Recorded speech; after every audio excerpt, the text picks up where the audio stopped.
अस्सलामु अलैकुम नाज़रीन। प्यारे नाज़रीन, आज की इस वीडियो के अंदर हम आपको बताएंगे कि अल्लाह तबारक व तआला ने सांप और मोर को जन्नत से क्यों निकाला। इन दोनों ने ऐसा कौन सा गुनाह किया था कि अल्लाह तबारक व तआला ने इनको जन्नत से निकाल दिया और इनको बदसूरत बनाकर ज़मीन पर भेज दिया। और छिपकली ने ऐसा कौन सा गुनाह किया था कि हुज़ूर नबी करीम सल्लल्लाहु ताला अलैहि वसल्लम ने इसको कत्ल करने का हुक्म दिया है। प्यारे नाज़रीन, सांप और मोर जन्नत से आए हुए जानवर हैं। जन्नत में घूमने फिरने और खाने पीने को बहुत कुछ था, लेकिन जन्नत में अकेले और तन्हा होने की वजह से हज़रत आदम अलैहिस्सलाम उदास उदास रहते थे। तो अल्लाह तबारक व तआला ने हज़रत आदम अलैहिस्सलाम की बाएं पसली से बीवी हव्वा सलामुल्लाह अलैहा को पैदा किया और यूं हज़रत आदम अलैहिस्सलाम बीवी हव्वा सलामुल्लाह अलैहा का साथ पाकर खुश हो गए और वो दोनों जन्नत में खुश रहने लगे। अल्लाह तबारक व तआला ने इनसे इरशाद फरमाया कि तुम दोनों जन्नत में जहाँ चाहो जाओ, खाओ पियो घूमो फिरो, लेकिन ख़बरदार इस दरख्त के करीब मत जाना और ना ही इसका फल खाना। अगर तुमने ऐसा किया तो तुम जालिमों में से हो जाओगे। सांप और मोर भी उस वक्त जन्नत में ही रहते थे और वो दोनों जन्नत से बाहर आया जाया करते थे।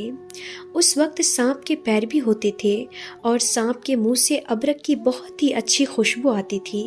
और मोर आज जितना खूबसूरत दिखाई देता है वो इससे भी कई ज़्यादा खूबसूरत हुआ करता था।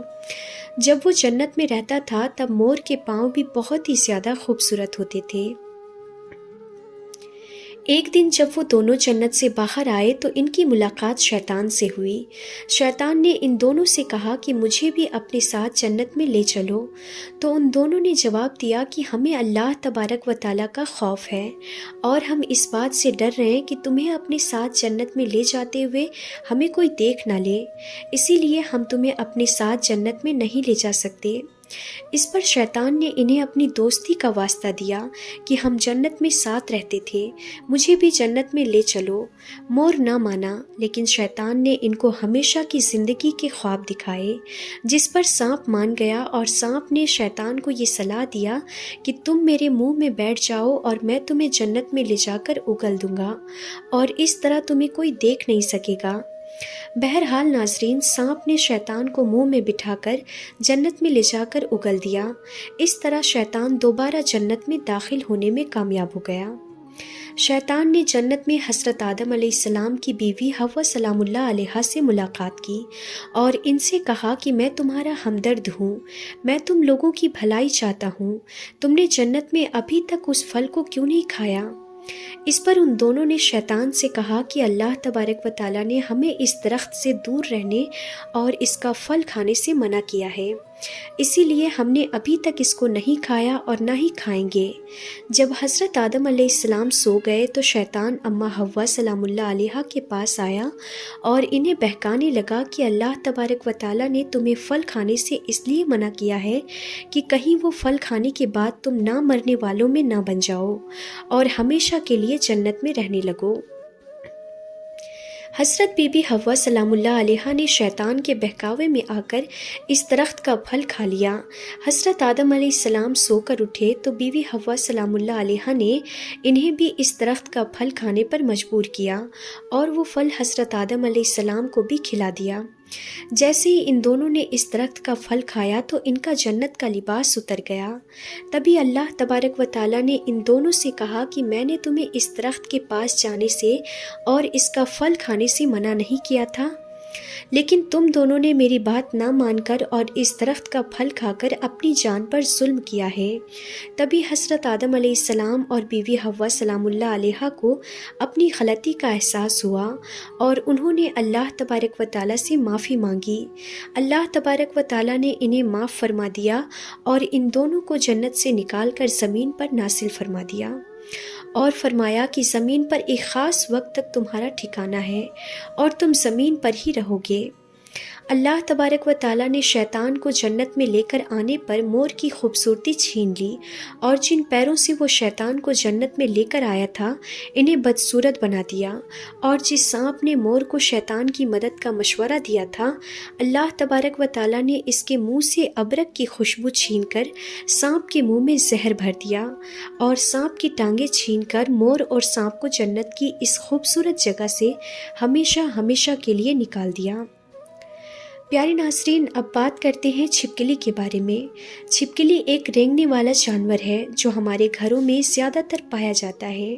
کچھ پرکار کی چھپکلی تو بالکل زہریلی نہیں ہوتی، لیکن کچھ ایسی زہریلی ہوتی ہے کہ اگر وہ کسی انسان کو اپنی زبان لگا دے تو انسان مر سکتا ہے۔ چھپکلی ایک ایسا جاندار ہے کہ جس کو دیکھ کر ہر انسان یہ گھن محسوس کرتا ہے۔ خاص کر گھر کی عورتوں کے لیے تو چھپکلی والے کمرے میں سونا بھی دشوار ہو جاتا ہے۔ پیارے ناظرین، تذکرۃ الاولیاء میں ہے کہ ایک شخص حضرت مولا علی رضی اللہ تعالیٰ عنہ کے پاس آیا اور عرض کرنے لگا، یا امیر المومنین، چھپکلی کو مارنا جائز ہے یا نہیں؟ تو حضرت علی رضی اللہ تعالیٰ عنہ نے ارشاد فرمایا کہ نبی کریم صلی اللہ تعالیٰ علیہ وسلم نے ارشاد فرمایا ہے کہ چھپکلی کو مارا کرو۔ چھپکلیوں کو مارنے کا حکم دیا کیونکہ یہ حضرت ابراہیم علیہ السلام کی آگ پر پھونکے مارتی تھی۔ بحوالہ بخاری شریف، حدیث نمبر 3359۔ پیاری ناظرین، جب نمرود نے اللہ تبارک و تعالیٰ کے نبی حضرت ابراہیم علیہ السلام کو آگ میں ڈالنے کا فیصلہ کر لیا تو ہر جانور اس آگ کو بجھانے کی کوشش کر رہا تھا، اور یہ چھپکلی خوش ہو کر اس آگ کو بھڑکا رہی تھی۔ تبھی سے اللہ تبارک و تعالیٰ نے اس پر لعنت بھیج دی، اور اسی وجہ سے اس کو مارنا یا اپنے گھر سے بھگانا گناہ نہیں ہے۔ اور حضرت مولا علی رضی اللہ تعالیٰ عنہ مجید ارشاد فرماتے ہیں کہ اس زمین پر کچھ مخلوقات ایسی ہے جو انسان سے ناخوش ہے، اور انہوں نے شیطان سے وعدہ کیا ہوا ہے کہ وہ انسان کو ہر طرح سے نقصان دیں گے۔ انہی میں سے ایک چھپکلی اور اس کے خاندان سے جڑی ہوئی مخلوقات ہیں۔ حضرت آدم علیہ السلام کی پیدائش سے لاکھوں سال پہلے اس زمین پر چھپکلی کا خاندان بہت تعداد میں بستا تھا، اور وہ دن بدن بہت ہی زیادہ بڑا ہونے لگا، اور یہاں تک کہ زمین کو دوزخ کے جیسا بنا دیا۔ انہوں نے زمین پر اتنا ظلم کیا کہ اللہ تبارک و تعالیٰ نے زمین پر عذاب نازل کر دیا اور اس نسل کو ختم کر دیا، سوائے کچھ کے صرف وہ بچے جو بہت چھوٹے تھے وہ زمینوں اور غاروں اور پانی میں چھپ گئے۔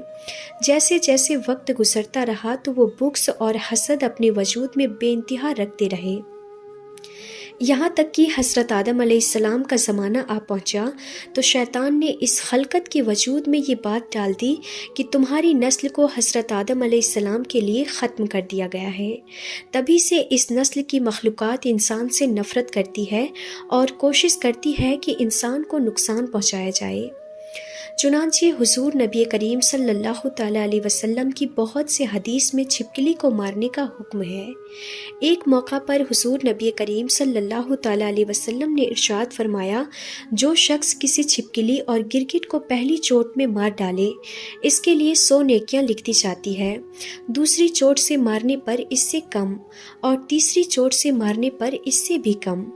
بحوالہ صحیح مسلم شریف، حدیث نمبر 2240۔ ناظرین، اللہ تبارک و تعالیٰ سے دعا ہے کہ اللہ تبارک و تعالیٰ ہم سب کو اپنے حفظ و امان میں رکھے، ہمیں نیک اعمال کرنے اور گناہوں سے بچنے کی توفیق عطا فرمائے، اور اللہ تبارک و تعالیٰ ہمیں اپنی اور اپنے محبوب صلی اللہ تعالیٰ علیہ وسلم کی نافرمانی سے محفوظ رکھے، آمین یا رب العالمین۔ تو پیارے ناظرین، ہم یہ امید کرتے ہیں کہ آپ کو ہماری آج کی یہ ویڈیو ضرور پسند آئی ہوگی۔ اگر یہ ویڈیو آپ کو پسند آئی ہو تو اس ویڈیو کو ایک لائک کریں، اور اس ویڈیو کو اپنے دوستوں رشتہ داروں میں ضرور شیئر کریں، اور اگر آپ نے ابھی تک ہمارے چینل عالمی باتیں کو سبسکرائب نہیں کیا ہے تو آپ اسے ابھی سبسکرائب کر کے اور ساتھ ہی لگے بیل نوٹیفیکیشن پر بھی کلک کر دیں۔ تو ناظرین، انشاءاللہ پھر ملیں گے ایسے انفارمیٹیو ویڈیوز کے ساتھ، تب تک کے لیے خدا حافظ۔